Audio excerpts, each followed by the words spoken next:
all right? But you pay a price for this. Daytime darkness, Amanda, how do we cope? So if, you know, number one, first and foremost, if you're getting up in the dark, that sucks. It sucks for everyone. We get up, our body's like, we're not ready to do the day yet. I highly suggest a sunrise alarm clock, and it's exactly what it sounds like, which is a nice, beautiful globe of light that gently mimics the sun rising.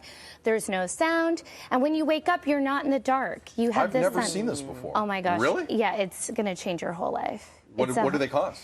Oh, I want to say anywhere between 60 and, I mean, you can go up to like the $250 range. If you want a really good fake sun. If you want Does it the also best emulate fake sun. warmth? Does it give you the warmth? The warmth, no, but when you wake up, you don't want to cry, which is really nice. I'll take it. Which is really nice. I'll take it. So I know, obviously, this time change is happening this weekend, so we're a little bit late to the game. Because I was going to ask, how do we prepare for the time change? Well, the good news is that we like to go to bed later, and although we say we fall back, we actually go to bed later. So if you want to imagine that your 10 p.m. bedtime, assuming you go to bed at 10, next week, that's actually going to be 9 p.m. So around 9 p.m. next week, you're going to be a little bit sluggish and ready for bed. You're going to feel like, oh my gosh, this day is 45 years.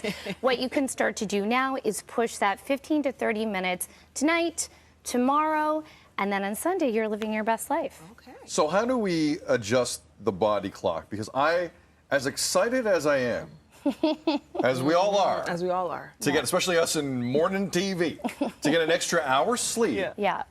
My butt is kicked for 3 days.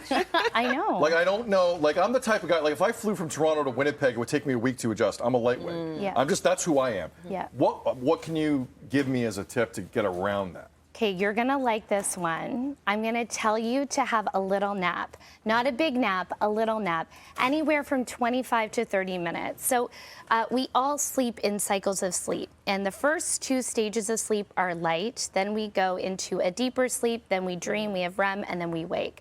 What we want to do is our nap, we want to get it before we get to that deep sleep, because we've all been woken in the middle of our deep sleep nap before, and it doesn't feel good. Never. And it feels like, why did I just take that nap? But if you get to the end of that nap before you get into the deep sleep, I always say it's better than 8 cups of coffee. It's so restorative. It makes you feel like a million Because 8 cups of bucks. coffee can do the trick. That can get dangerous if you have to remember to set your wake up That's right. the light, right? Your little light. That's because right. if you get to that REM sleep, you're done for you're going to wake up at 8 p.m. and think it's 8 a.m. that you slept in. And that is never a good feeling. And that's my issue with this show, because people ask us all the time. For some reason, our sleeping patterns are like the most interesting thing in the world to people. It is. Yeah. And I understand. Yeah. But the one thing I always tell people, I don't nap. I cannot take a nap. Yep. Because if I get, see, that's where I'm torn on the tip, because you know what you're talking about. If I take this 30 minutes and I try to go to bed when I usually do, my body goes, nope, I want to play Jenga. I want to stay up for a while. I'm ready to dance. I want to take a block from the bottom and put it on top. Kids don't know what Jenga is. Forgive me.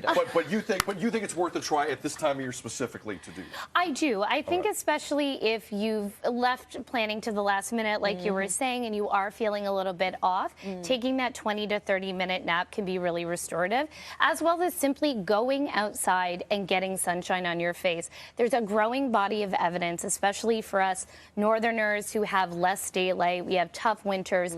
Going outside, walking in the daylight, that will really help regulate your circadian rhythm and actually improve your sleep. Now, daylight saving time. Yes. Yay or nay?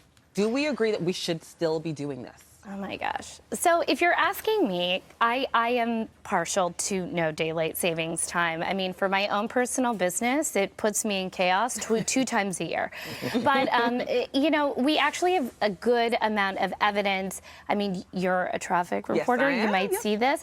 In the spring, when we lose the hour, we often see that we have higher car accidents. They call it Sleepy Monday. The Monday after we lose an hour. That's legit. Higher car accidents, more cardiac arrest. Yeah, you know. We even have judges giving harsher penalties on the Monday after. Oh, really? Yeah, this is the thing. This is, I mean, if you're a criminal, you want to be done with daylight savings. And actually, Ontario passed Bill 214. I mean, I know that we're thinking about other things right now. In November 2020 to end daylight savings. but Ford has since said that it's unlikely to happen. Because Quebec and New York have to be on the same page on this. Right. Yeah. And quite frankly, I think the Premier has other things on his plate right now, too. One or two. But this is important. Babiesbestsleep.com if you want more info. Amanda, you're great. Thank you. I know you're going to get bored of us. We love when you come in and walk us through this. Never. Every time. So thank you very much. Great to see you.